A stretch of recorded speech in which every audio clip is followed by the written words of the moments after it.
Oh, hello. Hey, what's going on, guys? All right, let me just check, make sure everything's all good to go here. Hey, again. All right. I think we should be all good. Yes. Right. Okay, everything looking good, sounding good? Looking all right, anyway. Sounding all right. Guys can hear everything okay. Welcome to the live Gunpla critique episode. Friday afternoon here. Going to take a look at some cool works, some very interesting stuff this time. So hopefully you guys are ready to just kind of hang out and check out some cool builds. Let's do it. What up? Hello. All right. Hey, guys. So as always, let me just pull up our first one here, kind of get some stuff queued up for us before I do my little spiel there. As always, we're going to take a look at some works here from my very lovely Patreon supporters. Let's get everything all set up here for us. And if you guys have not seen any past episodes, then you can check them out. But yeah, so if you guys also missed the live stream this morning, I was live with Adam over on the USA Gundam TV channel doing our bi-weekly live stream. There was a lot of stuff that we had to kind of update you guys on, but just for any of you guys who missed that or don't normally tune into that, which you should, because it's a lot of interesting stuff that we talk about over there on those live streams. But we have the Apex contest currently ongoing, so make sure that if you guys are working on your Apex models, that make sure you're staying on track to finish by the deadline of January 31st, by the end of January. If you have no idea what I'm talking about, then check out that video over on the USA Gundam TV channel. That we have the ongoing contest now is using the Apex model kit, so check that out. And also a week from today, here we'll be having a build day outside, not here in this room, here outside. We'll be having a build day where you guys can come and build and hang out, talk together. And there's also going to be foods. We'll be barbecuing there, burgers, hot dogs, drinks and stuff, all available for you guys. If you guys want to come and hang out, the food's free. So just come say hi. The storefront will be open. If there's anything you guys need to pick up, you can pick it up. You can build. You can hang out for a while. That'll be from 11 a.m. to 4 p.m. I don't think I mentioned that in the live stream this morning about the time. But yeah, 11 a.m. to 4 p.m. Next Friday, a week from today. So check it out. Let's check out Clifford's update here. So let me switch back. Oh, not that one. There we go. So you guys can see. And let me check his email here. So this is a work in progress we've seen before, I think at an earlier stage, at a much earlier stage, if I remember correctly. He said, I haven't been building for about a year, but I'm diving back into the Colony Devil Gundam. It's a massive undertaking with lots of scratch building and a long way to go, but I'm excited for it, he said in his email. So I don't remember exactly what that's all he mentioned in the email. And I don't think, Clifford, if you're here live, you can chime in and let us know. I've got too many tabs open and kind of stuff mixed up. But so here is a look at, you can kind of see what he's building here, which looks to be like a 1/35th scale Gundam, basically is what he's going for. So he's got the Gundam head, which that's one of the Exceed heads, which is, I think they're roughly 1/35th scale. They're non-scale, like technically, I believe, but I think they're roughly 1/35th scale. So he's got that there on, and I don't know if that's just on the top of the arm, but here's like this part of the build. And so you can see kind of the body there, I guess, what's going to be the central part of the body there with these massive parts there. But just on a note of the scratch building, so this lower part of the arm, that is the, I believe, that is the hard graph kit. So I can't remember. I think it's called the anti. I think it's called the anti-Zaku, anti-tank team, something like that. There's a hard graph kit, an HD hard graph kit that comes with a forearm of a Gundam type mobile suit here, like that. I guess it would be like a gym or something, basically. But that's what that lower part is. So he's having to scratch build. The upper part is sort of like to match detail wise. It looks like kind of what he's going for, so that it all kind of looks like all part of the same thing. But you can just kind of get a sense of the scratch building so far, and then you got like these kind of piping parts, which are kind of go along with the Devil Gundam. So those would be interesting. I mean, obviously, right now they don't look. It's of course very rough work in progress at the moment, but you can see how that's going to look. I don't know what those are, some kind of beads or something, but once those are painted, they'll look quite convincing, I think, for what he's going for the Devil Gundam. This part, I was thinking that this is the head that he's just kind of got sat on the top of there at the moment, just because he's going to work on it more. But it seems like, no, maybe that's just going to actually be the shoulder of the Gundam, or shoulder of these parts. I know he said like the Colony Devil Gundam in his email, but the Colony Devil Gundam, I don't remember having like big massive arms like that, but I don't know, I could just not be remembering it correctly. But anyway, it looks really interesting what he's got going on here. It's still at very early stages, so I mean, you can only kind of see and I wish that we had kind of more information to go off, I guess. I'm sure he's probably talked about it a bit in the Discord, and I probably just missed it, or I'm not remembering what he talked about from before. But you guys can get a sense of just kind of how big everything is here with the glue bottle there and the nippers. So you can see that the arm section is probably like about that big, and then so the upper arm, I mean, that's going to be about the same, like that. But yeah, I mean, so far it's definitely really interesting, and it's certainly going to be a big project. That's the kind of project that for me, I just don't want to take on something like that. That's going to be just like months and months, if not years of work. But I mean, if you got the interest and you got the ability to go through with that, and that's a lot to do.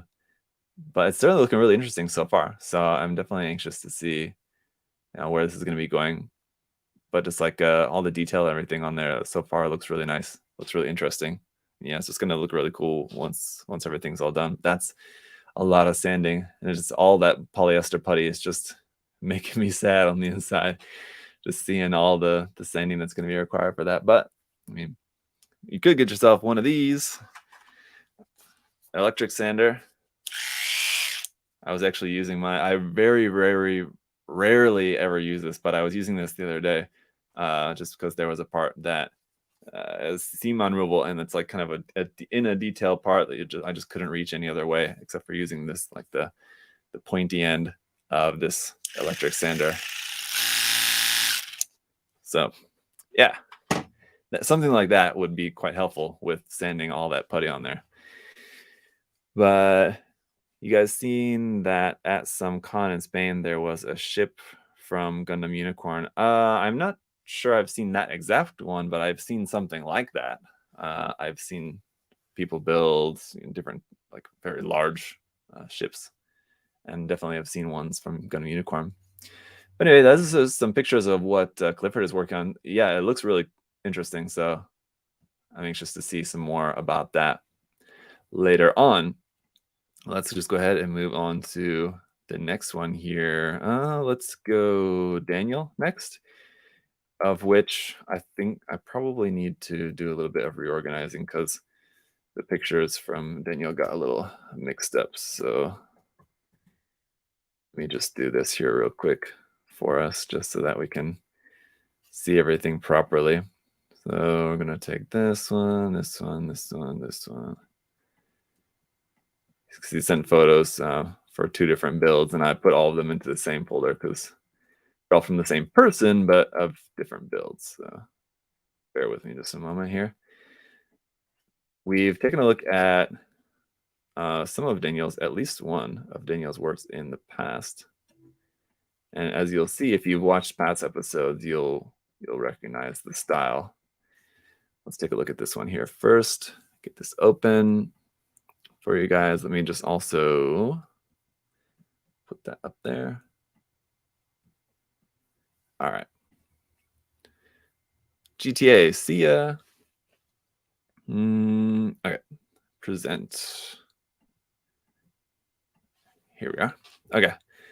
So just right away, if you like, I think it was the last episode that we saw another one of his works that was done in a similar style. So if you guys watched that episode, you should pretty immediately be able to recognize this. It's done in the same way, kind of taking a like 1/44 scale HG kit bash and then using some like other cloth type materials to make it look mess with the scale to make it look more like kind of a 1/6 scale or something sort of like that, of like a what would in real world be like a kind of human sized mecha rather than an 18-meter tall mecha. So something that's sort of like a police robot thing, something like that. But let's just in case also refer back to his email, just in case I'm not telling you guys anything incorrect. This is the build I was working on while watching the previous Gunpla critique episode. Okay, is what he mentioned. But yeah, that was all there was for. Okay, yeah, that's all there was for the information for this one. But like I said, we saw his work previously in a similar style, and I was really impressed with that one just for like the creativity of it. And same thing with this one too, especially with the what is the name of that Gundam? What's the name of the Gundam, the base for this kit, which I guess the part that flips over the top of the head, that kind of more recent HG Blood Orphans kit. All right, let's see. One of you guys can let me know in the chat. I can't remember. It's that black Gundam. It's a Valkyrie frame one, I believe. That's the part that flips over the head. And I'm not sure if that's also the source of the arms and legs. The arms and legs are also Armed Blood Orphans. It's just got the Jim Sniper head. Gremory, that's what it is. Thank you, guys. So obviously the head is the Jim Sniper head, but the arms and legs are those also from the Gremory or not? They're definitely from an IBO Gundam kit, but I can't remember exactly which one. Can't tell. But if that helmet type part is from the Gremory, then it's very possible the rest of the body is. And the camo, like the way the camo is printed on there, it sort of reminds me of like an aquatic camo. So I'm guessing maybe this is sort of meant to be kind of like maybe Navy SEAL sort of design. It's kind of where the design inspiration is coming from. It's got that, kind of a little bit aquatic camo on there. The feet are 3D printed. Oh, okay. There's Daniel in the chat. Hey, Daniel. Good. Glad you're able to be here so you can answer all our questions. The feet are 3D printed, he said. Where's a good picture of the feet for us to see? Here you go. You can see. That's really cool. Those are interesting. I mean, fairly, I don't want to say fairly simple shape, but I mean like the blocky shapes of it, I think work really well for the kind of like utilitarian nature of the design I think you're going for something like if you're imagining like a real world like human sized robot, that the feet would not look like a Gundam's feet, right? They would probably look something more like this, right? Just very simple in their design. Yeah, it's quite interesting. So did you have anything that you're looking at? He said it's all Gremory except for the head and feet. Okay. Did you have anything that you were looking at for like the inspiration for how to design the feet? If those were 3D printed, did you design them and print them? Or was it like a design that you had or somebody else had made? Because I'm just wondering what the kind of inspiration was for those. If you looked at like sources, like other different kind of, I guess, what would it be like real world walking mecha designs? Those just kind of don't really exist, I guess, but similar stuff, I guess. Any recommendations for a 3D printer that is under $300? I wouldn't know about that, some Chinese dude, but Daniel may know, or anybody else in the chat. If you guys have recommendations, you can let him know there in the chat. I don't know, sorry, but no, I really like it.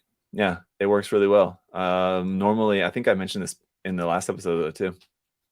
anytime like people are mixing like cloth with a small scale model, it's really difficult to do to make it not look kind of visually jarring, because the cloth, it needs to be, because you have this a mecha that's, you're imagining it's massively scaled down, but then the cloth needs to also be scaled down as well. But if you have cloth, it's cut really small, but it's still like you can still see like all the strands and everything of the cloth, which if it was the same scale as the robot, you wouldn't see that in the same way. So it's sort of difficult to do to make it look like it kind of matches the scale well, but it's just done.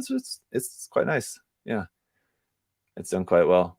And it was the same with the last one. And the mesh, I don't know what you call it, net camo on the back, that's really cool. I wonder how that was made. If that's just like a, well, did you have to cut that? It's like a stamp cutter for that. I imagine there probably is something along those lines. I don't do much designing from scratch. I do more of a digital kit bash, combining or modifying existing designs. The feet came from a Titanfall statue, and I modified it to fit the Gummy Regs. Nice. Okay. My next question is about the net camo here on the back, or that kind of like leaf pattern on it. Is that cut from, is it like a stamp for that, or did that come like that? And that's meant for like military model kits or something? I'm just wondering. It's interesting.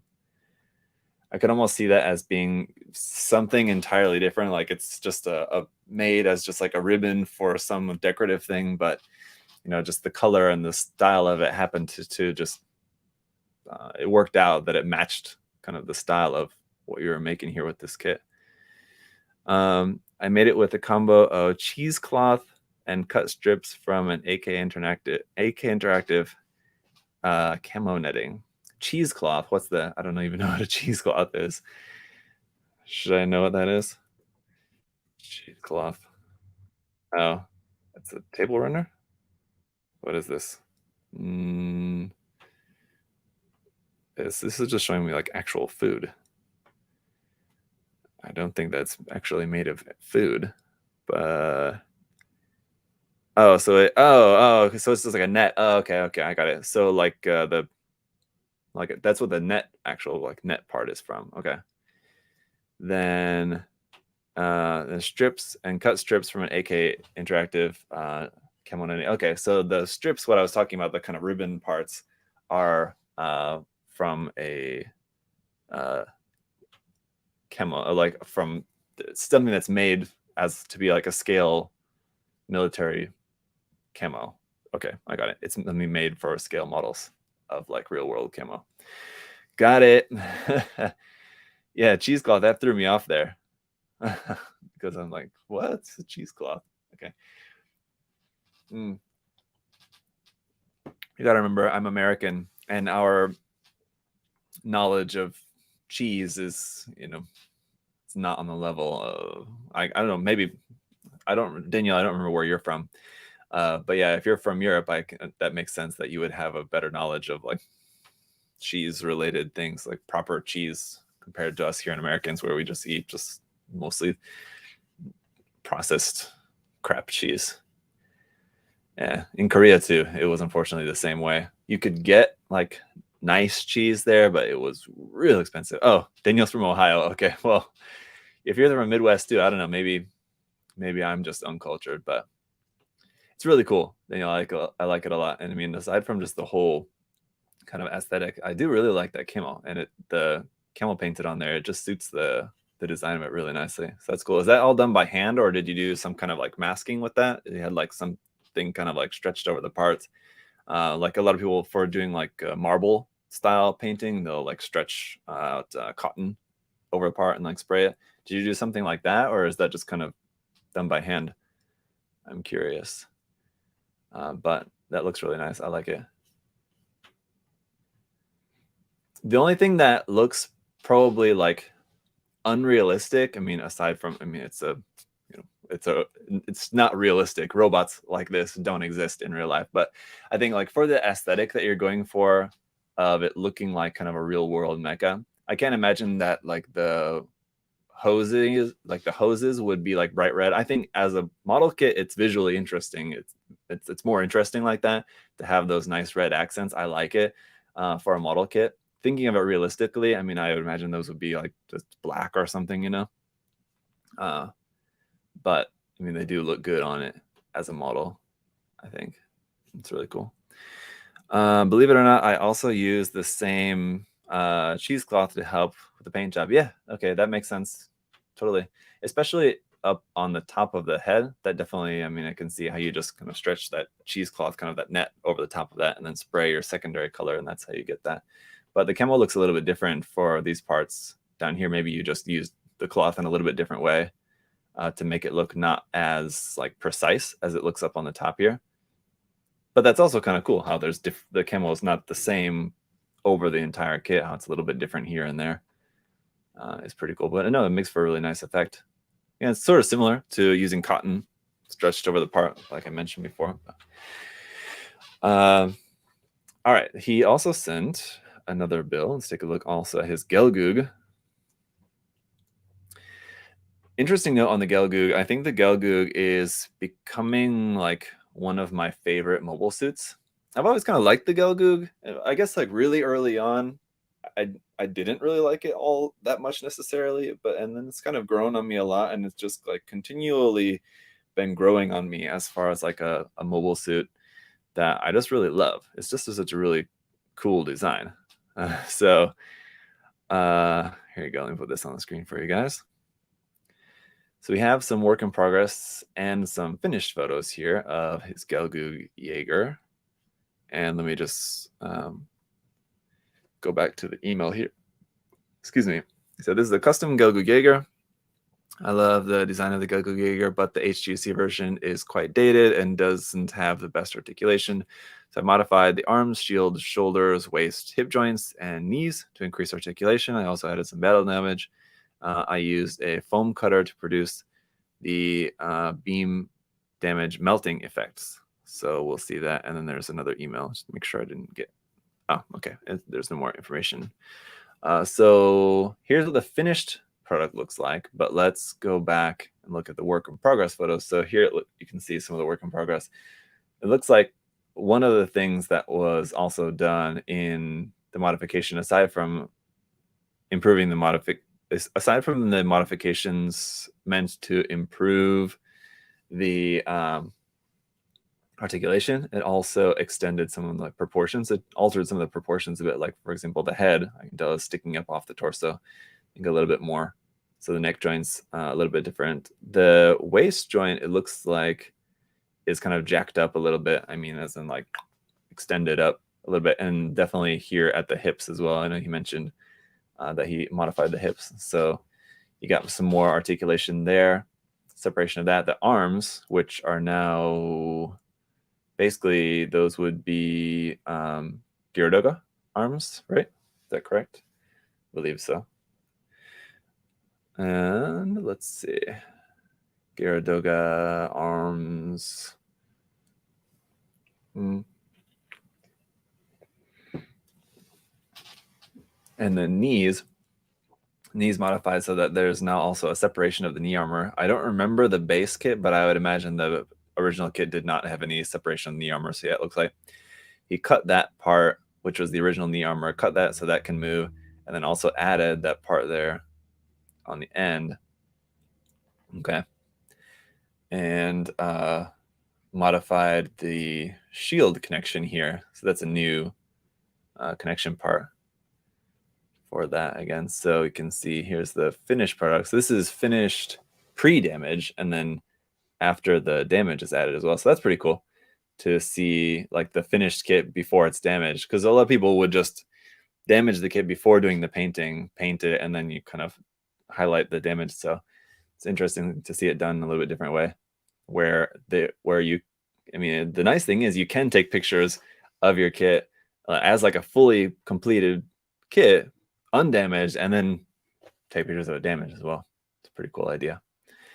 And I believe you painted in like a similar style before, if I remember correctly, where you had the, it's not necessarily like a shading, but like the way that the paint is applied it's, I'm gonna guess, intentionally not evenly coated over the whole thing. How you have like the spray is not consistent over the whole thing, and I would imagine that that's done intentionally for the effect.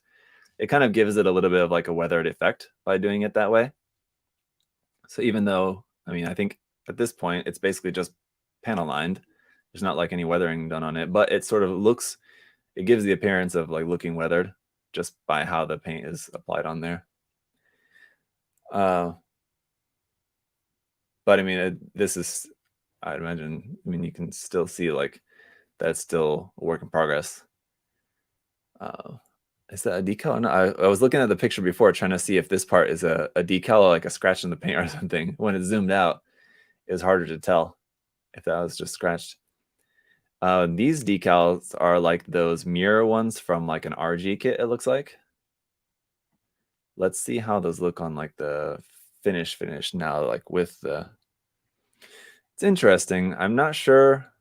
I really like how like bright and how much those pop on the kit. I think used in like recessed areas would probably look better, but used like on top, I'm not sure if they really look too convincing.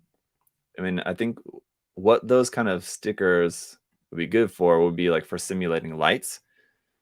So like if that's what I mean, like if you had it in a recessed detail, then it would basically look like a light in there. Or a lot of times for the RG kits, which that's from, I imagine it's from an RG kit. I don't know which one, but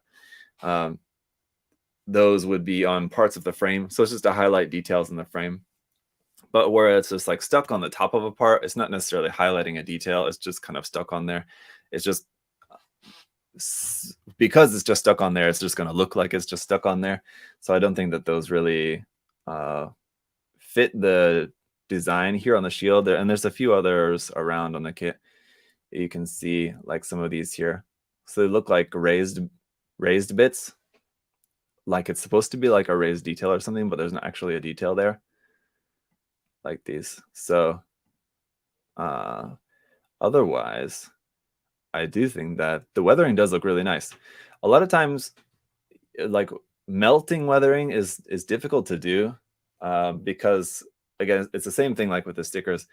It's the kind of thing that a lot of times it's done in a way that it's too obvious what it is, where like you can see that a person just melted a plastic model kit and it doesn't look like kind of realistically what you would imagine that something like that may look like. But no, it looks really nice. I think here especially like the effect of that and like the sprayed damage, how it's not just like one damaged area, but it's kind of like spread out. It's cool. There's a few bits here and there, like some mold lines and seam line kind of stuff that, you know, stuff I talk about all the time that I feel like, you know, if you're going to go through the FR, there's things like here, like this is, it's going to be hard to see. I mean, it's going to be hard to show you guys. I can tell there's like a mold line here on the face. That's going to be kind of hard to show you guys in a picture.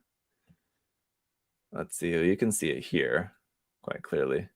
It's mold line, or is that a detail line? I want to say it's just a mold line there on the face. So like sanding that stuff away will look better because you can see it on the finished kit as well. Let's see if we look up there, something like that. So just things to look out for. And like this vents sticking out there a little bit on the side. So stuff like that. Just kind of to make the build overall just a bit more neat. And it looked like there's still like a seam line. I don't think that that's a mold. I don't think it's a panel line on the rifle. I think that's just a seam line, right? Is there a better photo we can see of that? Maybe this one's the best. The colors are really nice. I really like like I said, the painting style works really well for what you're going for because the way that it's painted kind of makes it look a bit more realistic, a bit more weathered as it is. And the colors are really nice, especially the colors for the gun. I mean, the colors for Mobile Suit are like really spot on for a nice looking Gelgoog. But the kind of tan and gray with the red band on the rifle is really cool. Quite, you know, somewhat realistic looking kind of style in the coloring. It would have been cool to add a little like gem or a sticker or something in here for the camera lens would look pretty cool. And that's even something, even though the kit, I think, probably in your mind is now done, completed, but that's the kind of thing you can go back and add even to a completed kit pretty easily, just to add a nice little bit of detail on there, just something there on the camera lens. Like the melted part here, I feel like it's not as convincing as it is on the shield and the chest. The chest also, I think, looks pretty good because there's just like a bit of the spray there. And you can tell like the difference is here at the leg, there's less of that, where there's more. And I guess you could see it as maybe it's just it's a different impact from, you know, whatever the beam weapon was that the enemy mobile suit was using. Maybe it just hit in a different way at this part of the mobile suit. But I think a little bit more of like the same effect that you did on the different parts of the suit. You had kind of a little bit more wider spray of small damage around the main center point of damage or on the leg. There's a little bit of that at the back, but I feel like a little bit more of that like here or on the front and maybe around here. I don't know, something like that. I think where it's predominantly kind of like this is the one main section there. That's what kind of gives it away more as just like a melted plastic rather than like a sprayed effect. Like this is really nice. How it's a kind of a more spread out effect. If that makes sense. It looks really good there, the damage on that. I think, I mean, I don't know what you looked to for kind of inspiration or for like a reference for this, but it reminds me a lot of Gundam Thunderbolt, kind of the damage that we saw done to the mobile suits in Gundam Thunderbolt. It's a really good, probably reference material for making damage like this from beam weaponry. Yeah, if that makes sense, hopefully. But no, yeah, the colors and texture, everything, it's all looking really nice. The only other thing that I think could maybe have been done with a little bit more care is the chipping. Some of the chipping is a bit large for the scale of this. There's a couple more pictures up here at the top. Well, here you can kind of see the seam line there on the gun a little bit better in this picture. Some of the chipping is a little bit large. I think you could have scaled that back a little bit. Some of those parts, maybe, you know, when you're applying it, if you're getting to spots where it's getting a little bit too much, you can always wipe it off and take another go at that spot if that happens. Like this part here, like along the edges of the skirting armor there, it's a bit thick. And then so what's going to happen is then it's just going to look like paint applied onto there rather than looking like paint scratched off of there, which is what chipping is meant to look like. So that's just another thing to keep in mind.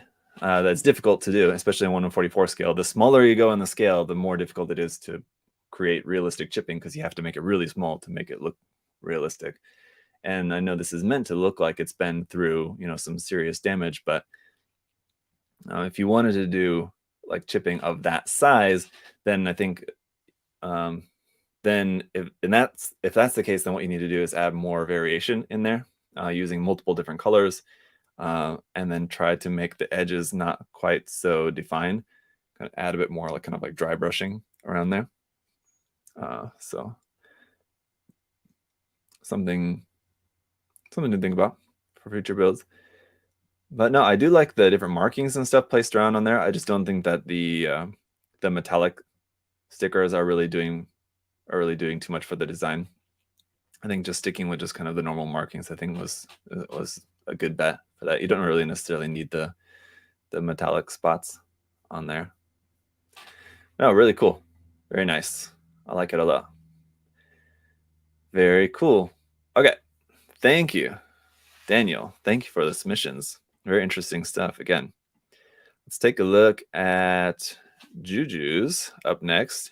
We have another really unique one here with this one. I like that we got some very unique builds this time. And kind of every time we do. I shouldn't say this time because let me see. Let me pull up his information. It's always quite unique stuff. But this one is from Juju.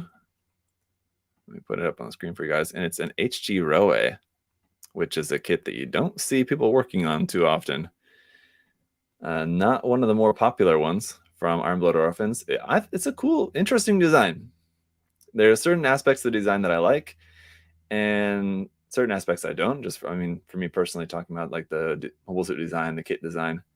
The Hekija was another one. Like the IBO had some of these suits, like this one, the Hekija, where it had some really cool aspects of the design. It's an interesting mobile suit, but certain aspects I like, certain aspects I don't. Anyway, yeah, this one not one of the more popular kits from the line, I guess I would imagine. But he said, "Here's my latest build for the critique. The main theme of this project was to practice weathering." Okay. I made minor modifications to some frame parts to make them more separable for painting, and did some seam line removal too. I used water-based acrylic paints for painting, and dry brushing for the weathering. I used water-based acrylics for dry brushing and for chipping, and for the dirt and dust I used pigments and weathering pencils. Okay. Chipping is done with a little sponge technique to mark where the chips are, and mostly with a small brush to create the chips. The dirt is applied by a sponge brush, and I made the smeared part with my finger where I thought would be heavier soot. Okay. All right. Very interesting. So let's take a look at the weathering. Well, first of all, just on the build in general, really interesting color scheme. I like it. The colors selected for this, I think, look really cool for this mobile suit. It's the original mobile suit design is kind of like a grayish, but it didn't have quite this like yellowish tone to it, right? So that's a new color. I even have to go back. I'm gonna look back. Hang on real quick. HG Rowe. Oops. Hang on. Yeah, HG Rowe. Yeah, it's like blue and dark blue. So he just kind of kept the lighter blue, and he changed a little bit. It's a bit more desaturated, kind of bluish gray for the main color, and then swapped the dark blue for the kind of yellowish color. I mean, it's not exactly a color swap. He changed the placement a little bit, but as far as like kind of the main color scheme goes, the original ones like light blue and dark blue. This one's like a gray blue and yellowish gray kind of color. Duck egg green, sort of looks a bit like duck egg. Might be. I'm not exactly sure the exact colors. And then the orange accents are cool as well. They fit the design quite well. I feel like I just like the placement of them. It's not too overdone with the accents. I feel like if you would have done something like this part here, which kind of wraps around this armor part that wraps around the torso, like if you would have done that in orange, that's just kind of too much. And the orange accents work really well with this color scheme in moderation, with just like little bits of orange here and there. So I think the choices of the colors and where the colors are placed is all done quite well. As far as the weathering goes, let's just take a look at the chipping. I mean, the chipping all looks pretty good. As far as like the size of it, again, this is another example of just like the last one we were looking at. It's 1/44 scale, so the chipping, in order to, if you're going for it looking quite realistic, the chipping should be quite small. So the size of the chipping, I feel like, is done pretty well. It's a little bit kind of all over the kit. I know there's definitely certain areas where it's more, like you can see, it's definitely more here on the shoulders than it is like here on the chest, for example. So you can definitely tell that he was paying attention to the kind of rule to go by when you're thinking about doing your chipping, focus more on areas that would realistically receive more damage. It still though looks a little bit kind of all over the place because it's pretty evenly applied. When like scanning down the suit, you can see like the amount of chipping in this section is basically the same as the amount of chipping in this section is basically the same as the amount of chipping in this section, if that makes sense. Like the percent of edges that have chips is basically the same throughout, like from head to toe, if that makes sense. So I think focusing even more so on chipping here and not there, I think would be a good way to go kind of moving forward. But I can tell that it looks to me like he was thinking about that. I think you can push it even more to being more selective about where you want it and where you don't want it.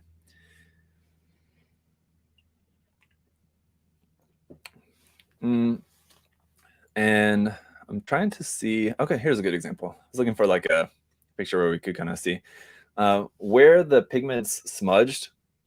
I think is a bit too much, because it ends up, you can see, it looks like you can see it a lot here around on the back, and especially around the back skirt. I was looking for a better picture that we can see of the back skirt, but just kind of how it's smudged around the lines here, I think is a bit too much. You don't really see it too much on the front. So again, I can tell that he was trying to be mindful about where the weathering is applied to realistically.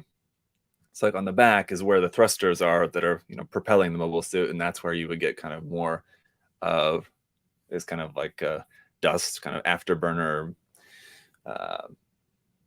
soot effect, right?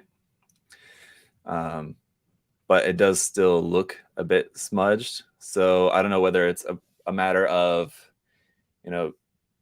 lessening the amount of pigment you're using, or a different way of applying the product.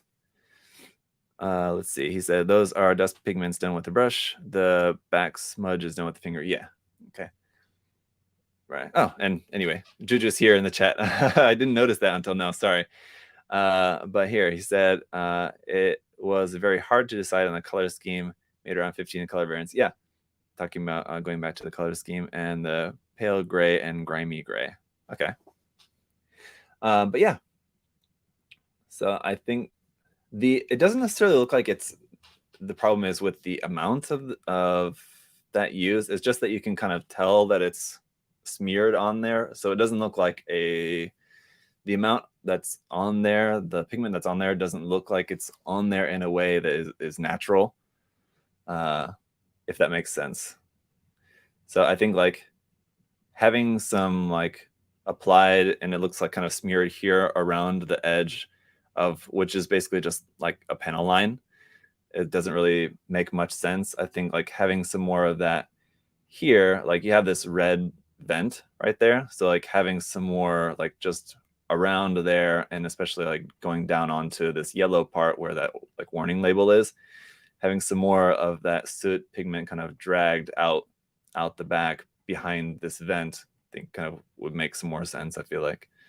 And then obviously like in this area here in the backpack where it's just like this massive thruster, kind of like the main thruster of the mobile suit.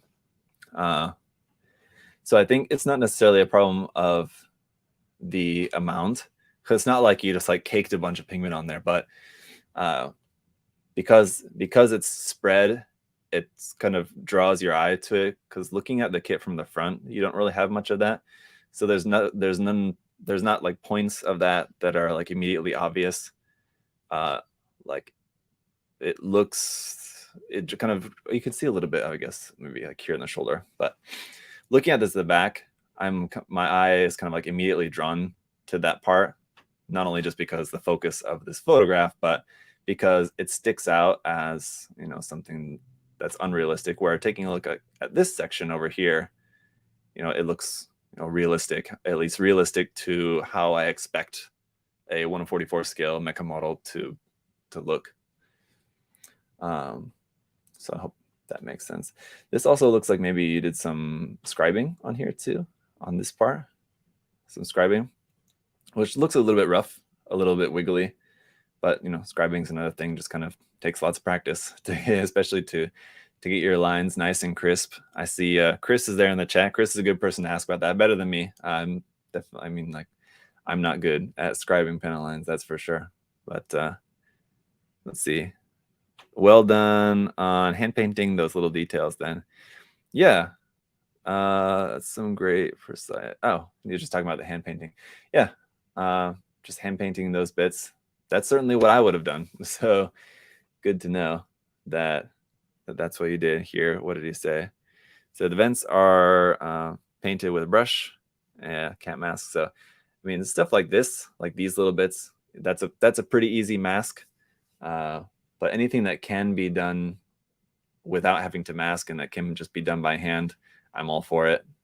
Just because I don't like having to mask stuff. But So painting in these details, I would think that the more difficult part would be that you're painting like a really bright orange on top of a gray, I'm assuming. And to get that really nice, bright, rich orange on top of gray would be quite difficult. And I feel like whether you're doing it by hand or by airbrush, it would take a few coats of that. And I would be worried about doing that by hand, because once you get to like doing a few coats by hand, the paint's thicker normally. So by airbrush, you can have multiple coats and you're not really building too much thickness.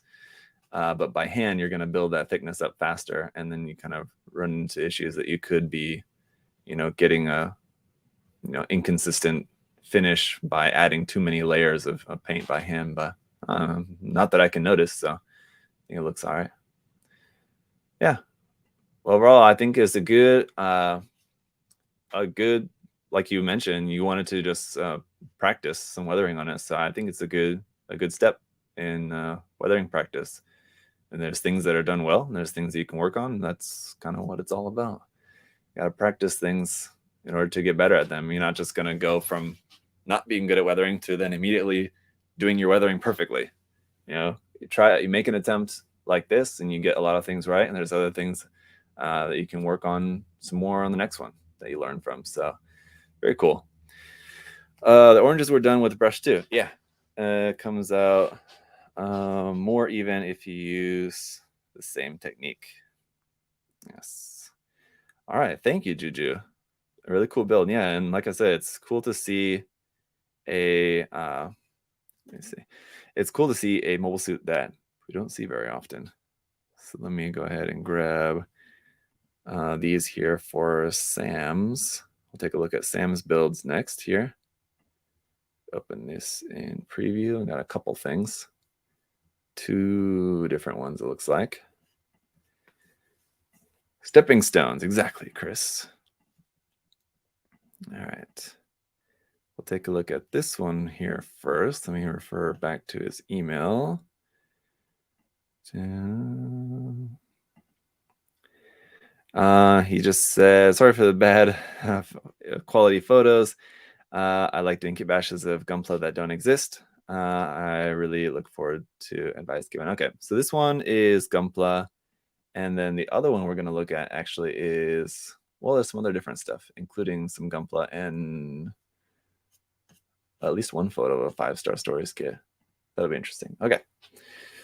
This one let me go back so I can make sure we're looking at the same thing, of the Gym Sniper 2, but with a bunch of stuff added on and a bunch of wires hanging out at the bottom. I'm guessing the wires are for LEDs that are installed. Let's see. If we scroll. It's definitely got like a light or something added up onto the top of the shoulder. And I guess those are the beam saber handles up on the top of the shoulder. So he's meant to be able to have the beam saber handles there that you can just kind of reach up and grab. Just pretty interesting. And let's see. It seems like there's kind of a bit of a mix of things here. I just want to make sure there's no more photos of the gym. I think that's it. Okay. So of the gym, we basically just have these 3 photos here. But so far, obviously, it's an unfinished work in progress. And the plot lighting added on to there, I think it's pretty good. Basically, just kind of bulking out the chest a bit here with this layer. And I'm not exactly sure how this is going to go moving forward. If like the seams, as like if you're imagining this, that could be either, you could go either one of 2 ways with this, kind of puttying these seams and trying to get rid of these seams to make this look like one large piece of armor, or kind of leaning into these seams there and turning those into like panel lines so that it looks like, what would it be, 1, 2, 3, 4, 5 different armor plates on there. Either way, I think could look cool, depending on what you end up going for ultimately. Kind of, if you want to go for a more detailed look, leaving those as separate armor plates, I think would be a good way to go. But if you want to, basically fusing that all to look like one large armor plate on there could also look pretty cool. Kind of depending on which way you want to go with it. But it looks like, based on kind of the other details added to this, that you want to go for a little bit more detailed look. So that's why you can see the use of the bits of plot plate used for adding these details on here. That handgun is from the A Stray Noir, isn't it? Strike Noir or Stray Noir? Okay, I believe. Is that correct? Oh, Sam's here in the chat too. Oh, I'm glad like everybody's been here today. That's awesome. It's not usual that everybody's able to attend. The wires are for the LEDs in the cockpit, head, and all of the thrust nozzles beside the feet. Cool. And gonna fill in using tank seam putty. Okay.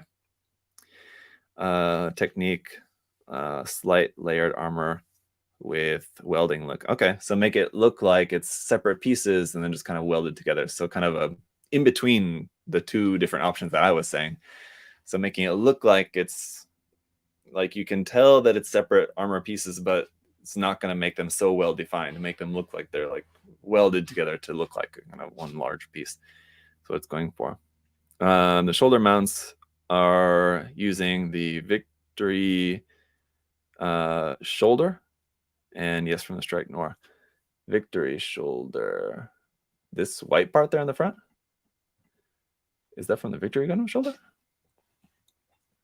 It matches pretty well. You can see how like the lines don't match up very well. So I don't know if you're planning on doing any more kind of modification with this. What you could do is basically kind of like cut this part, because like the bottom part, you can see how like I can't like make a marquee box here for you guys, but the top part and the bottom part, the angles of those parts don't match. The Jim's shoulder angles are like this, and then the armor plate laid on top of there, the angles are like that. So what you could do is modify them to match. I think would that would look better if you did like that. It's more work, certainly, and quite delicate work where you basically have to like cut this at an angle, like cut it out at a little bit to basically change the angle of the top and the bottom of that a little bit. You could just cut and sand this, but then the inside line would also not match. So I think the best way to make it so the inside line matches as well would be to cut it near kind of where it bends right there. So cut it there and cut it there, and then cut down kind of across here a little bit like that, so that you're basically kind of cutting out like a very thin slice of cheese, something like that, if that makes sense, just to make it so that those lines of the armor panel added on, the lines match up with the armor that it's being attached onto. I feel like you guys probably knew what I was talking about 5 minutes ago. I just went a long, unnecessary explanation about what I'm talking about. But anyway, okay. But no, it's looking cool. I think those are some interesting additions here. Where it's not necessarily like creating an entirely new mobile suit, but it's, you know, making the mobile suit look more customized, right? Which is interesting. I really like this here for the Zaku 2 F2, or FZ, I should say. You guys know that I do not like the FZ personally. It's not one of my favorite Zaku designs, but I do like how this is looking so far. Swapping out the shoulder armor for a Zaku 2's, like the regular Zaku 2. I think it's actually the RG. Is this? Yeah, RG. The piping, taking the piping from the RG and the shoulder armor from the RG. Yeah, I believe so, right? Is it RG or what kit is that? Is that the RE actually? Now I'm looking at it thinking that that's actually the RE100 kit. Is that? And the piping base and the shoulder armor are taken from the Master Grade 2.0? Well, because the elbow frame is also throwing me off. Okay, no, it is. Okay. It is combined with the RG. Okay. Use the RG Zaku arms and made a custom opening hatch for the cockpit. Okay. Yeah. Because looking at the elbow joints, I'm looking at that thinking like that's definitely from the RG, isn't it? So, and then the inside part of the shield, that's the interior part of the shield from the RG Zaku 2, added into the Zaku FZ's shield, and then some modification done up here at the top just to kind of make everything fit. And again, we're just seeing everything as a work in progress at the moment, but it's a cool idea, yeah, to combine the RG Zaku 2 with the Zaku FZ here. and kind of taking some nice parts of the RG kit, like the piping being more detailed, obviously, because it's all like separate parts, and the shoulder parts of the RG. Are you planning on using any more parts from the RG Zaku with this? I don't know, like the knee joints or something. I feel like it'd be very difficult to do just because of the Zaku FZ's design. If you wanted to keep it looking basically like the Zaku FZ, it'd be probably quite difficult to use any parts of the RG Zaku 2 in the legs. I mean, other than the hose part that you added there, which, let's look down here. What I would maybe do is, no, this is done now. Just need to upgrade the mono eye, more detailed, and just needs a nice cleaning and paint job. What I would maybe look into doing is maybe shortening the length of the side skirts, because the side skirts are already quite long, and you can see it's kind of clashing a bit with the hosing, that like hose part right there. So I think you could probably cut and modify that just to make that a bit shorter, because it doesn't necessarily need to be that long. I feel like it probably matches the length. That's why I was trying to look at a picture of it with it standing, but it's kind of hard to tell. It's like you can see right in here that you have like the center panel. Like we're looking at the back skirt here, the center panel.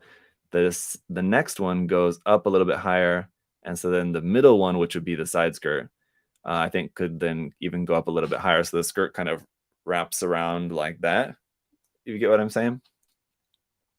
Around the side of the mobile suit, and then it's completely out of the way of the hose part as well. And the same thing goes for like here. It goes like longer, shorter, and then you could go like up a little bit even shorter. The side armor is to fit the magazine, although it doesn't fit in the HG. Yeah, I know technically the reason why it's designed that way, for fitting the armor, and then you have the grenades on the other one. But if you didn't want to have it, as in it's fitting the armor, I think it could look kind of cool, shortening up that side skirt a bit. But it's just my suggestion. Next one. This is the GPO3. This one also is the HG kit, right? I want to say. And with this one, let's see if we can tell what some of the modifications are. The GPO3, it's hard for me to even tell. So it's taking parts from the RG. So again, it's mixing parts with an RG and HG. So mixing parts of the RG GPO1 and the HG GPO3 is what it looks like, which again, interesting. And I feel like it'll be quite difficult because the HG GPO3 is so old. It's probably not a very detailed kit as far as I can remember. It's probably pretty plain as far as the details go. So taking parts from the RG GPO1, which is going to be much more detailed, being an RG, and making it look like it's convincing, matching with an older HG kit, I think is going to be quite difficult. But you might need to do a lot of detail adding or detail subtracting from the RG parts, which is something I feel like you could do depending on the look that you're going for. Just like filling in some of these raised details, just sanding those down, and or filling in some of these panel lines with putty just to make it so that the detail throughout the entire body is kind of more uniform. But here he said in the chat that he's waiting on the scribing, so he's planning on doing some more scribing onto the parts of the HG kit. Let's see. It was a nightmare to make. The arm was the most difficult part. Yeah, I can imagine to have, because the GPO1 RG kit doesn't have arms that fold like that. That's just the aspect of just the GPO3. So taking that from the HG GPO3 kit and combining that with the arms here for the GPO1 like RG frame, yeah, I understand why that was probably a little difficult. Definitely. But okay, if you're going the route of making the HG parts look more detailed to match, it'll look cool. Definitely. It'll basically be like creating an RG GPO3, which will certainly be very nice. We got the Destiny Gundam. This is also HG, it looks like. Or this one's also combining Oh, it's the Impulse. The RG Impulse with the wings from the HG Destiny. So basically, like making like the Destiny Regin Lace, is that right? The one that's like just coming out on P Bandai now at the moment, but just kind of making one for yourself here, using the wings from the HG Destiny kit. I believe those are not from the RG Destiny. They look different, I think. So yeah, another interesting kit bash idea there with that. Where again, you're facing the same problem, like combining HG and RG. The details aren't going to match, so you either have to go one way or the other. More detailed on the HG parts, or getting rid of some of the detail on the RG parts. I got all to work for the arms on GPO3. Oh, good. Yeah, I'm sure it was a challenge. The Impulse Blanche. Yeah, the Impulse Blanche is Chris, that's just a variation of the Regin Lace, which I believe that's what it's called. It's the Destiny Regin Lace. Destiny Gundam Regin Lace. Is that correct? Regin Lace? No, that's not it. It's something starts with an R. Let's see. Well, if I just go to P Bandai, it's on the P Bandai right now. Purple one, yeah. But the Blanche is just the white version of that. Let's see. Uh-oh. No, not that. I just saw it. There it is. All right. Here we go. Oh, Destiny Impulse. Yeah.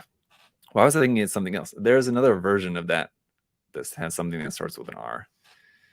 What is it? P Bandai MG Destiny Impulse something. Reginus. Okay, there's no L, just Reginus. But yeah, the Destiny Impulse or the Destiny Impulse R will be the purple one. The R just has a different head, I think, basically. And the Blanche is just the white version of that, essentially. Okay. Anyway, all right. So that's what he's making here with that one, which is a cool design. I have the MG Blanche. The Blanche is the one that I have. I like that one the best. The purple color scheme is cool, of course. I'm sure you like that one, Chris. But I think it looks really nice in white. It looks very fancy. It's a little bit more kind of sharp looking, I guess. Then we got the some more combination of RG and HG here. That looks like that's probably RG Gundam Mark II frame here. Well, in the knee anyway. In the elbow, that's obviously from the Strike Freedom because it's gold there. So more combining of RG frame parts, mostly it looks like here, and the HG Easy 8. Destiny Impulse RG is on the way as P Bandai. Yes. So yeah, he made a armor like a hatch opening gimmick here for this. Very cool. One of the coolest things about the Easy 8's design is the way the front chest armor opens up. Very cool. Love it. So that's cool to see. But then adding the little hatch opening on the top as well is something that the HG kit definitely does not have, as far as I can remember. But yeah, the added detail of using the RG frame looks really nice with this kit. So that'll be another interesting one to see how this looks a little bit further on down the line. And this one, this would be an MG Zaku 2 here. Okay, so basically making, I'm going to guess what you're going for is an MG Goof Custom 2.0 using the frame of the MG Zaku 2. Going to guess is the goal for this one. And I think there's a few more photos in the next set that he sent here. So let me throw the next set up on the screen here for us. Which right away, there's a 5-star stories kit. We'll come back to that. Well, this is also Goof Custom, but this is, okay, so this is maybe a little bit further on. So you can see that's some Zaku 2 frame. So basically making the Goof Custom a Masquerade 2.0 Goof Custom. So that's using some parts of the 2.0 Goof, like those arms are from the 2.0 Goof. It looks like probably some of the torsos from the 2.0 Goof, some other parts of the frame from the 2.0 Zaku. I wish that they would. I wish Bandai would just make a 2.0 version of the Goof Custom. That would be nice. Ideally, that'd be the best way to go. Are you planning on keeping this so that like the armor on the lower leg is going to be like an open hatch gimmick here with that? I think that could be pretty cool, and it's a nice way to show off some nice detail there on the inside. It looks kind of neat just as it is, but I don't know if it's just shown like that, just to show the part of the frame in there.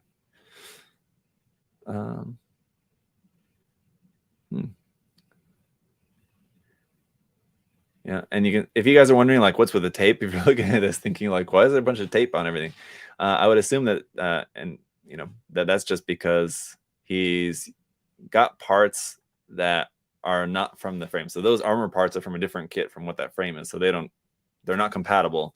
So he's just got the tape on there just to hold the parts on there temporarily, just to kind of see how the kit's looking whilst still going through with the modification. Armor is trying to, it's the open hatch using magnet. Okay. Yeah. So that'll be really cool, especially like with this leg too. If that part, if you're gonna have that, so like it's like folding forward like that, that's pretty cool. Armor open hatch gimmick. I think it's gonna look interesting, but I don't know, that could just be that it's just resting that way temporarily. But maybe something that you want to add into there. I believe when I did my open hatch version of the MG Jagan, I think I did a hatch like that. Let's see, Zaku Aurelius MG Jagan. I don't even remember my own work, but I think I added one of the open hatch. Okay, well, no, what I did was split the shin armor so that the top part and bottom part kind of opened like that. Yeah, I really liked that build. That was a cool one. Yeah. I love like going back and like just admiring my own work. Yeah, because I've done a lot of stuff, and I feel like a lot of builds, you know, like I really liked the build and I was very pleased with how it came out, but like I've just kind of done so much stuff over the years that I just kind of sometimes forget about things. But anyway, not to get too sidetracked. But yeah, that was a nice build. I'll pat myself on the back for that one. This is gonna be cool once we see some more of this, because I love the Goof Custom. So very much looking forward to seeing a nice Goof custom build here. Basically making your own 2.0 Goof Custom. Nice. And then we have here, this would be the Bau, correct? Right? Bau, yes. Yes, but combining that with the the RG Strike. Okay. Using the RG Strike to customize the Bau. Very interesting indeed. Quite cool. This one as well. It's not too much we can really see of it so far, but I mean, you can see just kind of how he's kind of utilizing the strikes, thighs, and frame here, and then just kind of adding the feet and the lower leg armor around the RG strikes frame. Yeah, very cool. That's going to be an interesting one. And then, as we saw very briefly at the top, is this 5-star stories kit. I need to build one of those. I've only built one 5-star stories kit, and it was one of the Wave 1/44 scale kits. And yeah, I can say it's definitely one of the worst kits that I've ever built, just in terms of like everything needs to be glued on it, and like there's just like glue required and seam lines everywhere all over the place. So not a bad kit by any means, but you know, not a beginner friendly or a comfortable build by any means. This one is one of the Volks kits, and I've not built any of them before, so I need to build one someday just to kind of try my hand at it. These kits from Volks, I hear basically from everyone that I've ever heard that's built one of these, everybody says that they're like the most difficult kits they've had to put together. So yeah, so really dislike the polycaps on this kit. The detail on the kit is great, but just a pain. Yeah, we have some here. I don't know if we have any that are in stock. I know we have some in the warehouse, but they might already be sold. if there's any available, maybe see if I can grab one. And maybe I'll build one. 5-star stories. Let me see what we have in stock. No, yeah, we've got some stuff in stock here. Let's see. Those are the wave kits. No, we got some of the bigger ones too. Some of the Volks ones. All right, yeah. I've always loved the look of the Bash. I believe that's what it's called, the Bash, the Black Knight kit. So maybe I'll grab one of those and build it because, yeah, it's a cool looking design. Yeah, I think I'll probably have to do that. Now that I'm seeing this, now just because like I'm the 5-star stories designs have never been like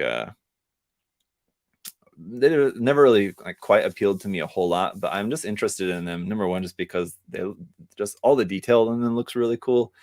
And just because of everything that I've heard, not necessarily negative about them, but just basically based on how I've heard many times from people about the difficulty of the kits, that kind of makes me more interested in wanting to try out for myself just how difficult they really are. It just kind of sounds like an interesting challenge. So, I'm just building like Bandai Gundam kits all day long. They're very easy. They basically just like build themselves.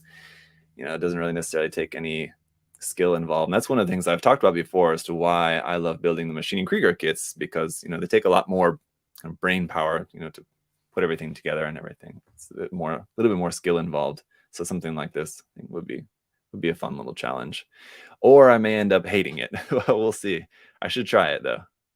Anyway, Sam, thank you for those works in progress. So interested to see how all that stuff comes along. It seems like a lot of works in progress going on. So I don't know, which one are you planning on, which one do you think will be the next one to be finished that we can look forward to seeing in the next episode? While I queue up Edgar's work in progress for us, you can answer that for us there in the chat, Sam. And Edgar is going to be the last one here for today. I'm not sure if he's here. I don't think I've seen him in the chat. But Edgar, if you're here, we'll take a look at yours next, while we're waiting to hear back from Sam as well. All right. Here we go. Oh, yes, he made it. Made it today. Awesome. Good. I know you had mentioned that you were hoping to make it for the stream. We were supposed to have the stream live stream yesterday, but my wife locked the keys in the car.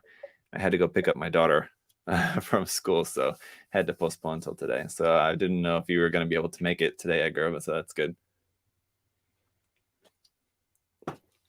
All right. And Sam said, let's see, nothing yet.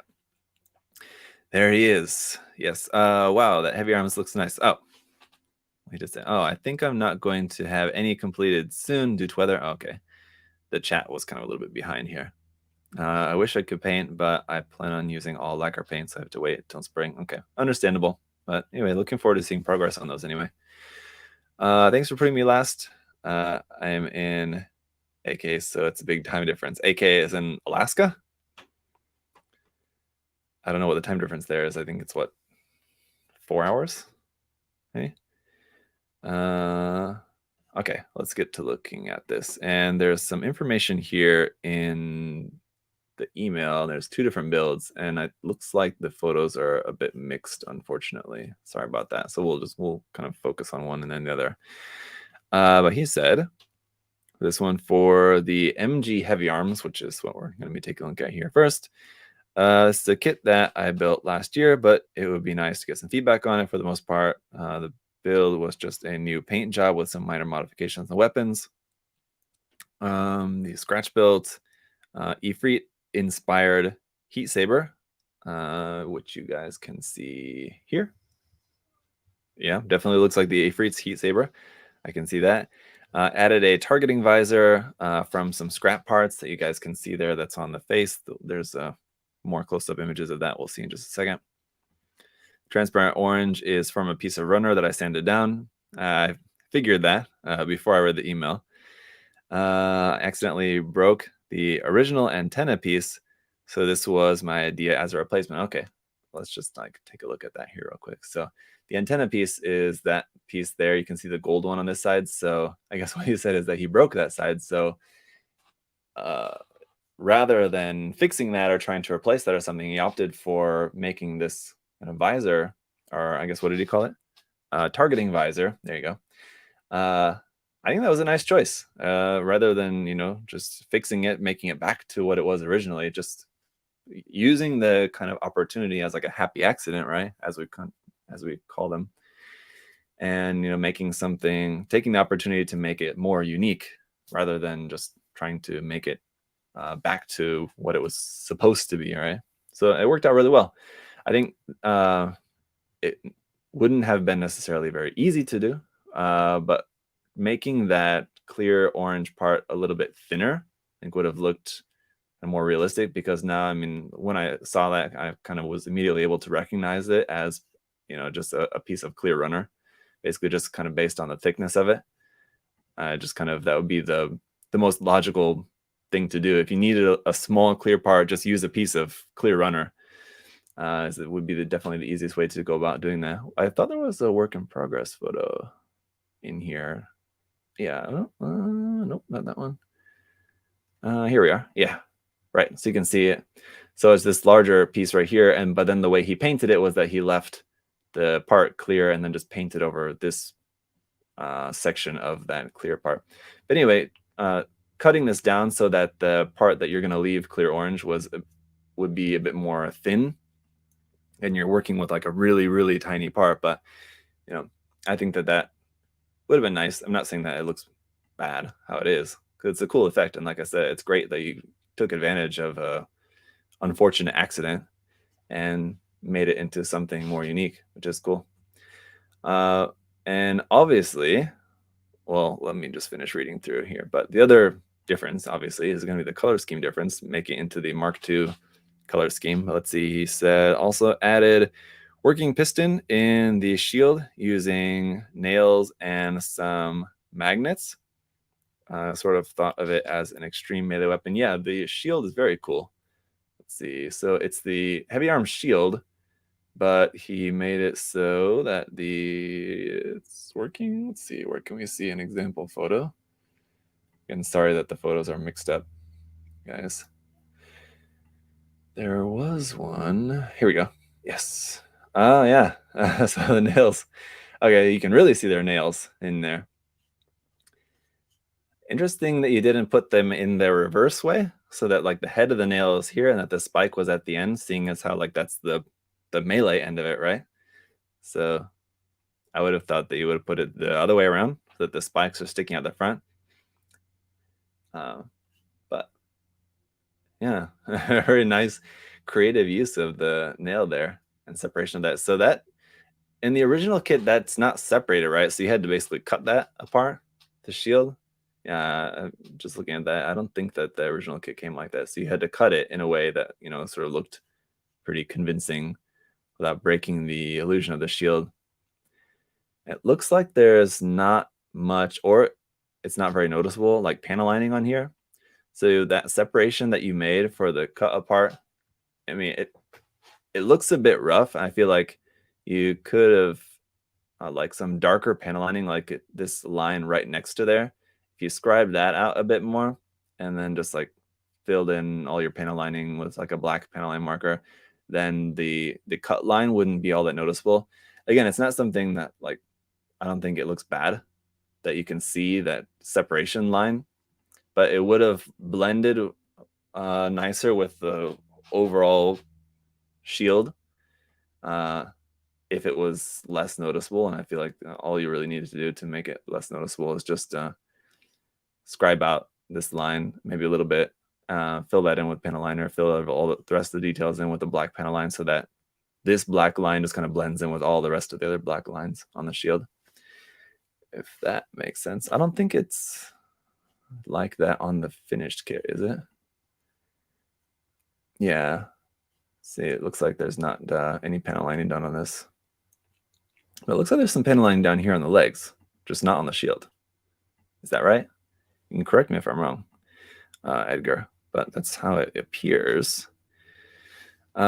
It made it easier to paint, putting it in with the nails pointing backwards. I used a scriber to cut it and it took forever. Yeah, yep, I know. It does. Using a scriber to scribe until you're all the way through the entire part. It does take forever. I've had to do that before as well. But as far as like the color, let's see, was there any more? I should finish the email. Let's see, added a support arm to help hold the weight of the gun, and added an attachment point for the ammo barrel. And I lost the original arm blade, so Scratch built a knife from styrene and added a sheath to the forearm. Okay, let's take a look at that. There's a work in progress photo here. Okay, so rather than having the folding blade on the arm, which I always thought was kind of stupid. I mean, everybody loved the heavy arms, but I always thought that the design of having a folding knife on the arm, I mean, it kind of makes sense, but you would imagine that you're sacrificing some stability. I mean, a big, large knife like that needs to be pretty solid. And if it's like a folding one, I feel like it would be less solid than just like a rigid one. And so this seems like a more logical option as far as just the weapon itself goes. And then having a sheath for that there in the forearm is a cool idea. But he said he added. Oh, okay. So here's what he's talking about: the arm here to stabilize the massive gun. Adding this arm here on the back. That's a good idea. Nice. So you have the one on this side for mounting that when not in use. It can mount onto that side, or when in use, you can use this kind of assist arm to help hold that up. It's a cool idea. Yeah, very nice. Let's just add it onto the bottom of there. And what did he say? Also about connecting on the cable on that. Is that right? That bit there. Very cool. And anyway, aside from all the modifications, just the color scheme and everything, I think is really nice, especially the addition of the little bits of green. I don't know why those really stick out as a very nice little addition onto there, where it's certainly not something that's borrowed from the Gundam Mark II. The Gundam Mark II doesn't have any green bits in the design. Well, I guess it has the cameras there, so I guess that was maybe where the idea came from, right? Because the Gundam Mark II has the little green cameras in the chest. So basically, rather than having little green cameras, he's got little green Vulcans machine guns in the chest. So anyway, it's a cool little touch of color in there. I like it. The yellows look nice as well. Yellow, not always a easy color to do properly, but that looks nice. The addition of the little nubs on the knees, kind of like Easy 8 or Ground Gundam style. It's a nice addition onto there as well. I think they could have been like a little bit more spread out, a little bit more to kind of fit this space a little bit nicer. They look kind of very close.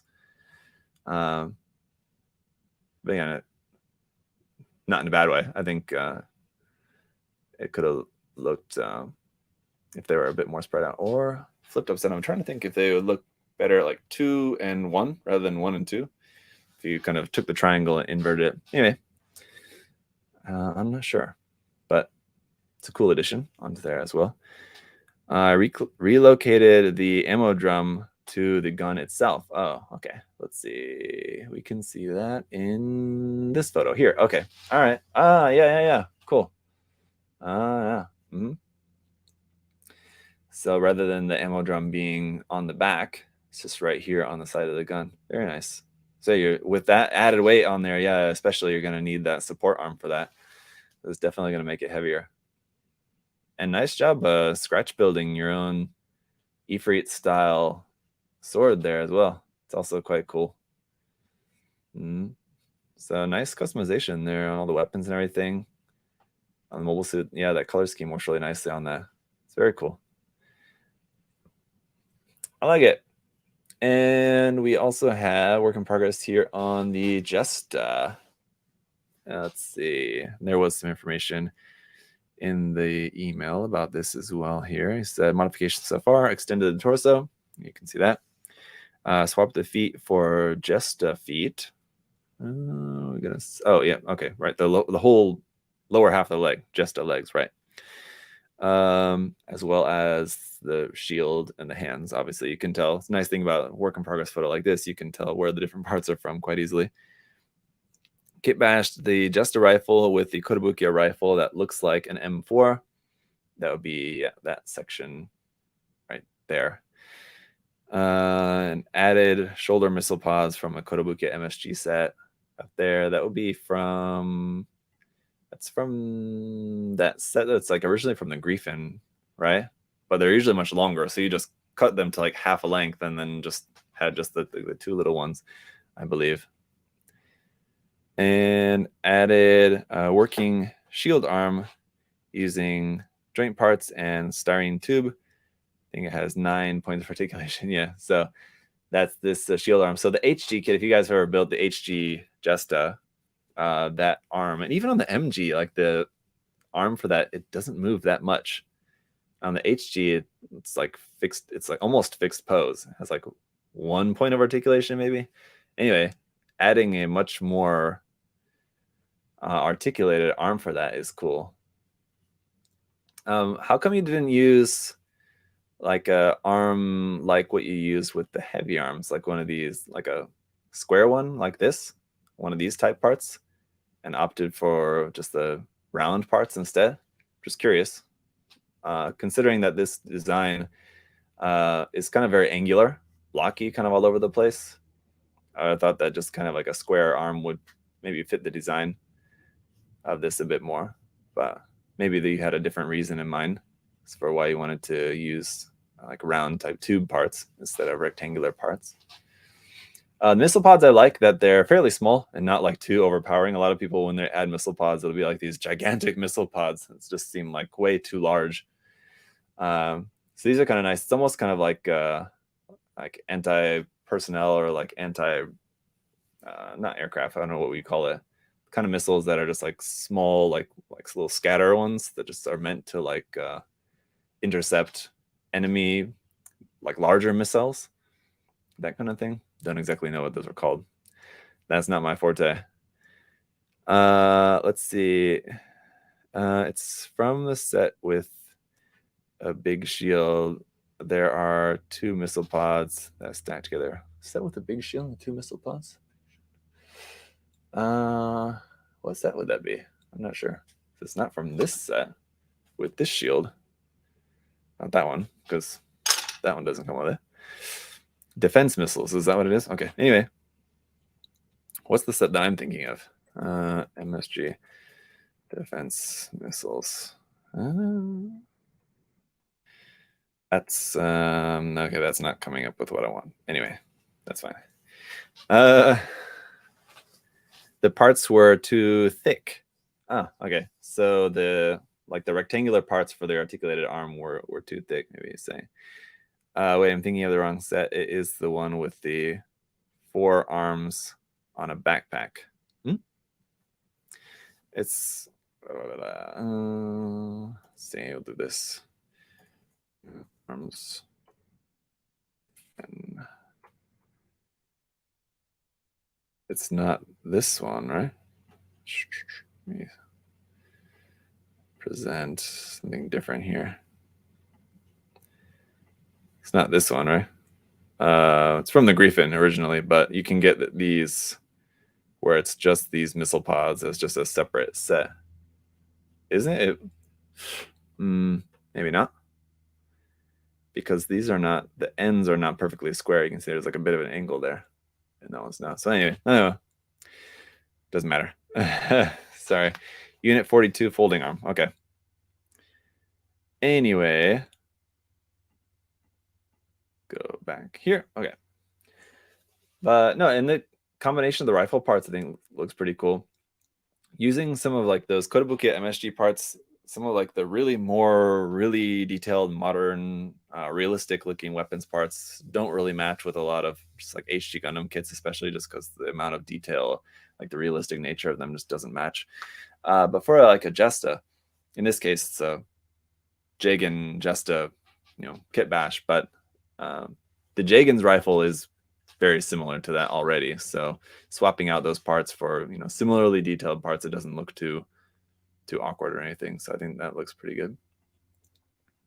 This is the, oh no. So you added the knife attachment there on the front of the shoulder as well. So anyway, it's looking pretty cool. Sort of like a Special Forces Jagan unit here.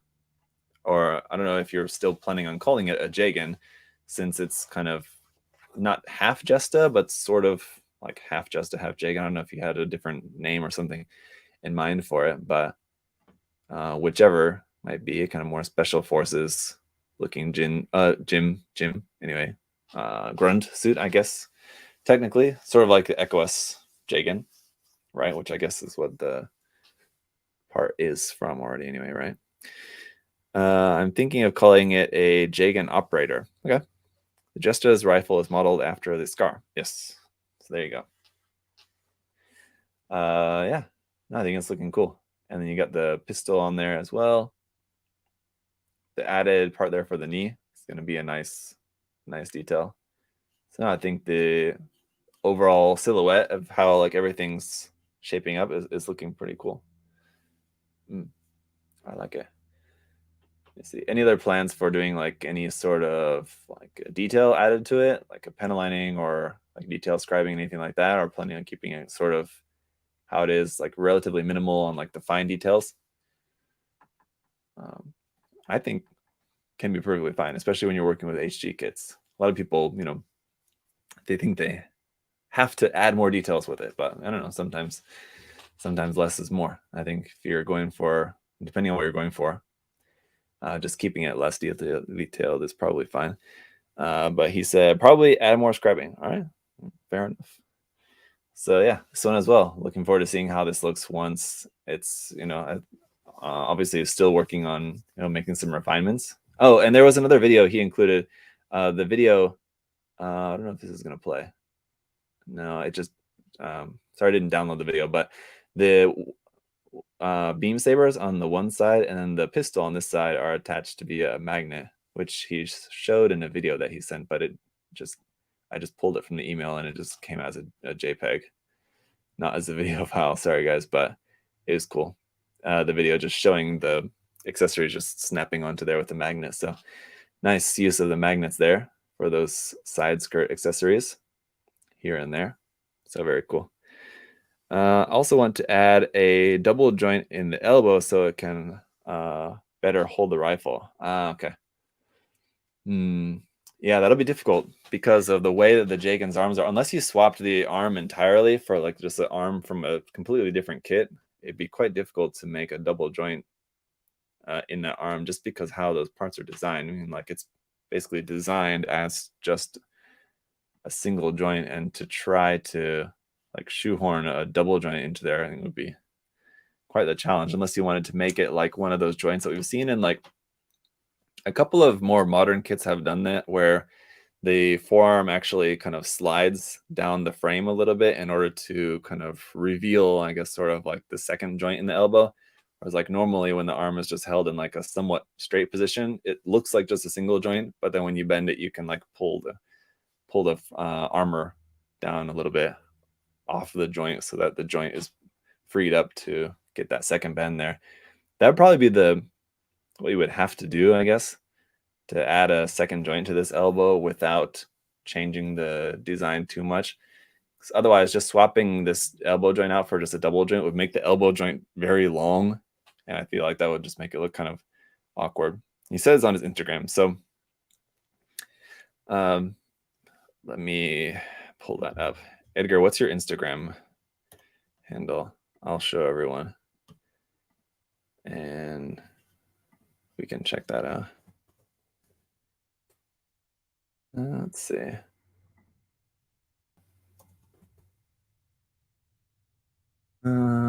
Is it this one? Okay, I found it. Never mind. Okay, let's see. Where's what we're looking for then? Got it.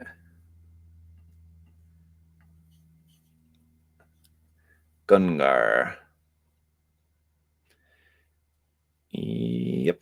Okay. Sorry. Windows going crazy. So, oh, this is the magnet video here. So you guys can see that. And the elbow joint. Is there something more on the elbow joint here?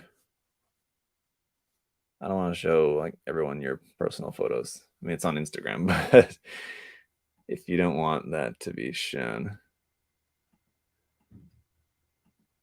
Was there something more about the elbow? Or not? Maybe not here. I haven't posted. Oh, okay. Sorry. I was confused. When he was saying that it was on his Instagram, I thought that he meant that the elbow joint modifications. He said he hasn't posted it yet. Still working on it. Okay. Fair enough. An Apex kit. I hope you're working on that as well. For the current contest, but this one's going to be interesting here too. Making your own version of what mobile suit is that from Blue Destiny? But what is that? Blue Destiny Unit 3. Oh, the full armor Unit 3. Oh, okay, interesting. I'm not sure if I've ever seen that before. You know, you can get those missile pods from different versions of the Ground Gundam and the Ground Gym P-Bandai sets. I think those are only available in the P-Bandai sets, unless you got it from like an older set. There's the older 1/44 scale HG Ground Gundam and Ground Gym sets that have that weapon as well, but the newer version's probably nicer. You'd have to get them from the P-Bandai kits though, if you wanted to make it exactly the same like those missile pods. And that's even still, it's maybe not, I'm not sure. I have to look at other reference photos to see if it's exactly the same. But that beam rifle too, it'd also be from like the Ground Gundam beam rifle. Basically, it looks very similar to that, and it's not exactly the same, but similar anyway. All right. Anyway, that is going to be it, I think, for today. I think we covered everybody. Yep. Okay. All right. So thank you guys. Man, that was awesome. I think everybody was there today, right? Everybody was here. I think that's the first time ever. So that's awesome. Thank you guys so much. Those of you guys who submitted your works. We had Clifford, Daniel, Edgar, Juju, Sam. Thank you guys all so much for just being on Patreon, submitting your works for the episode today. Hopefully that feedback was helpful for you guys. Some really cool creative stuff. And everybody there on Patreon, thank you guys so much for your support. Thank y'all for watching, even if you're not on Patreon, but just tuning in to watch the critique. Thanks for coming, hanging out if you're watching live or if you're watching later. Thank you guys all so much. Happy Friday. Hope you guys have a nice weekend ahead of you. Relaxing. I'm hoping to just get some time to relax. It's been very busy. I feel like the past couple months it has been kind of very busy. But hopefully this weekend I can maybe relax a little bit. My parents are coming to town next weekend.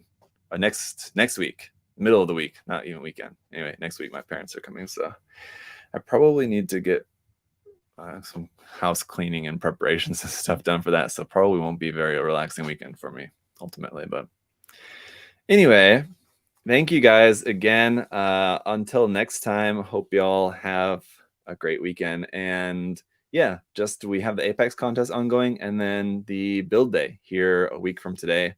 Next Friday, the 23rd. If you're in Florida or willing to come from farther, you're certainly welcome. But come hang out for the build day. We'll be grilling and cooking and eating and building and talking. Yeah, so it's gonna be a fun day from 11 a.m. to 4, but probably longer than that. We'll probably try to wrap up at 4, but I'm sure we'll be kind of hanging out for longer. We'll see. All right, guys. Until next time, have a great day and see y'all later.